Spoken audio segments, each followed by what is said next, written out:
Hey guys, what is up? Today I'm going to be talking about being a former babysitter slash nanny, because now that I am disabled, I can no longer do that job, so I can talk about my experiences now. Before I became disabled, I was a nanny. Well, nanny is kind of a big word. I was more of a babysitter, to be honest. Comparing babysitters to nannies is really like comparing flaccid peni to erect peni.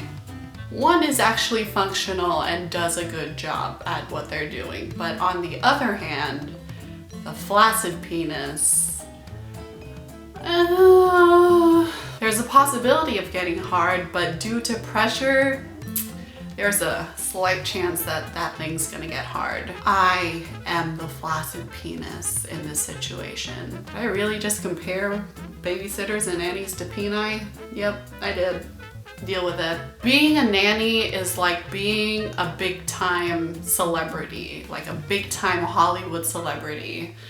On the other hand, being a nanny is like being a YouTuber with under 100,000 subscribers, which I happen to be both. You get the point. I would take jobs that were only at night because I dislike children very, very much. Like a lot. You don't understand, like I don't like kids. I don't even want any for my own, and that was before I was disabled. But don't get me wrong, I was really fucking good at my job. I took day jobs too. I don't take my anger out on the children. No, I don't. I was a fucking good babysitter slash nanny. I would take the kids to the park, I would feed them, I would do whatever the parents wanted me to do. As long as the kid lives, I am golden. And the kids loved me. I mean, I wasn't a fucking bitch to them. I wasn't that bad of a person. I like to think of myself as the badass babysitter who doesn't put up with your shit.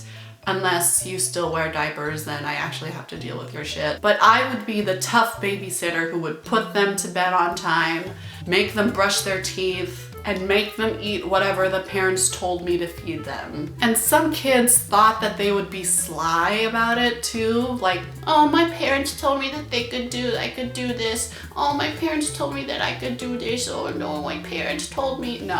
No, your parents told me you would tell me that, okay? Don't fucking lie to me. I see right through you. No, they told me you'd tell me that. And guess what? You're going to bed. Sometimes they'd cry because it's bedtime and they want to stay up late, but I am the tough babysitter, like I said, and I put them to bed on time because, like I said, I don't want to deal with them anymore. My rule is if they cry for more than 5 minutes, then I go into their room and reassure them that everything's okay, to calm down and tell them that if they go to sleep, that their parents are gonna be home when they wake up. Just like that. Magic. Ooh, bedtime. Fun. And I do that every 5 minutes until they eventually tire themselves out due to exhaustion because they just cried themselves to sleep. And I did my job. I did my best. Yeah, they eventually just fall asleep. They probably think that crying is gonna get them out of going to bed. No. Nope. Nuh-uh. I don't want to deal with you, so you're going to bed on time because that's what your parents want. But the best times are the times when I get there and they're already asleep. I remember one time I worked Halloween night, and that just happens to be my birthday. Well, technically I was born in the Philippines and they're day ahead, and so technically my birthday's in Halloween here in America. But I digress. But I got paid $25 an hour that night, and I was only working for 4 hours, and I got the easiest $100 that night, and I didn't even do shit. The kid woke up once, and I just like went inside his room or her room. I don't really remember. Doesn't really matter. Gender is a social construct. I went to its room. There we go. I patted it on the back, just rubbed it a little and just reassured it. And it went to bed. And then I got back to Netflixing and eating their food.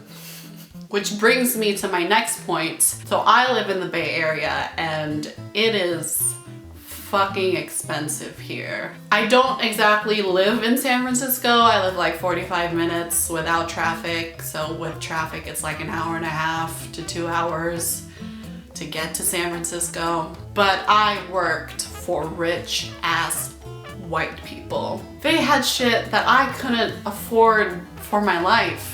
Stuff from like Whole Foods. If you're from the US, you know about Whole Foods, and Whole Foods is so fucking expensive. I can't afford Whole Foods. I can't even buy a snack from there. Oh my God, Whole Foods, that's a whole different pun. What am I doing? Because it's all about like all natural, local, fucking sustainable, whateverable bullshit. I mean, it's not bullshit, it's healthy, but it's just not affordable for me personally. And they would tell me, the parents would tell me to just eat whatever I wanted. And that was the best part about being a babysitter in the Bay Area. And they would tell me to help myself to anything in the kitchen. Well, I did help myself a lot. The snacks, I would try and be humble about it and like sneakily make it seem like I didn't take anything, even though I did. However, I do miss it a lot, mostly because of the money and the food. But honestly, I do miss the kids too. I babysat a lot of kids, and some of them, most of them, were decent. I had a couple of bad ones. Oh God, I had a couple of bad ones. I remember one kid made me this, I don't know where it is. I tried looking for it before the video, but he made me this thing that he made in class. It was this simple but beautiful blue and black thing that he made in school or like daycare or something. And I was just like, oh wow, that's really thoughtful and cool of you to do that. And I don't know, it just, what's the word for it? Like it gave me fulfillment, happiness. Nah, no. In all honesty, I do miss babysitting, mostly for the money, but also because of the kids. Yeah, I do miss it a lot. And I can't do it anymore, and that makes me really sad, but I still can technically babysit my nieces and nephews. So I take them to the park sometimes. One of them is like a little me, the little girl. I want to train her to be smart and intelligent and just be an all-around genuinely nice person. If you like this video, smash that like button, don't pass it, or is that incredibly judgmental / superficial challenge on YouTube over already? And leave a comment down below if you've ever sat on someone. Wink, wink. That's a sexual reference. And I'll talk to you guys next week. Same time, same place. Well, maybe not time, but same day. Wednesdays.